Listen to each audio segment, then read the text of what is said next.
اعوذ باللہ من الشیطان الرجیم بسم اللہ الرحمن الرحیم السلام علیکم ورحمۃ اللہ وبرکاتہ۔ حدیث نبوی صلی اللہ علیہ وآلہ وسلم زید بن خالد جہنی رضی اللہ عنہ سے روایت ہے کہ نبی صلی اللہ علیہ وآلہ وسلم سے ایک شخص عمیر یا بلال نے راستے میں پڑی ہوئی چیز سے متعلق پوچھا۔ آپ صلی اللہ علیہ وآلہ وسلم نے فرمایا، اس کا بند برتن یا اس کی تھیلی بطور نشانی پہچان کر 1 سال تک اس کا اعلان کرو، پھر اس کا مالک نہ ملے تو اسے استعمال میں لاؤ، پھر اگر اس کا مالک آ جائے تو اسے واپس لوٹا دو۔ اس شخص نے پھر پوچھا، گم شدہ اونٹ کے بارے میں کیا حکم ہے؟ یہ سن کر آپ صلی اللہ علیہ وآلہ وسلم اتنے غصہ ہوئے کہ رخسار یا چہرہ مبارک سرخ ہو گیا۔ راوی کو شک ہے کہ آپ صلی اللہ علیہ وآلہ وسلم نے فرمایا، تجھے اونٹ سے کیا غرض ہے؟ اس کے ساتھ اس کی مشت اور اس کے پاؤں ہیں، وہ پانی پی لے گا اور درختوں کے پتے کھا لے گا، لہذا اسے چھوڑ دو حتیٰ کہ اس کا مالک اسے پا لے۔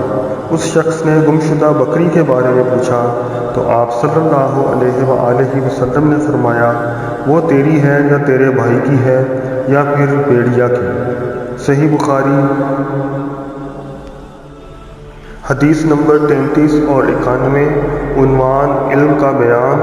بروز ہفتہ 14 ذی الحج 1442 ہجری 24 جولائی 2021۔ آپ سب ہمیشہ صحت مند، تندرست اور خوش رہو، آباد رہو۔ اللہ سبحانہ و تعالی ہم سب کو اس موذی مرض کرونا سے محفوظ رکھے، آمین ثم آمین۔ السلام علیکم ورحمۃ اللہ وبرکاتہ۔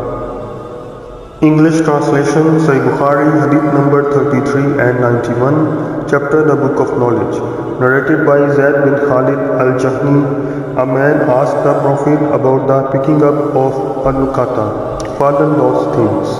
The Prophet replied, recognize and remember its time, material and its container, and make public announcement about it for 1 year. Then utilize it, but give it to its owner if he comes. Then the person asked about the lost camel.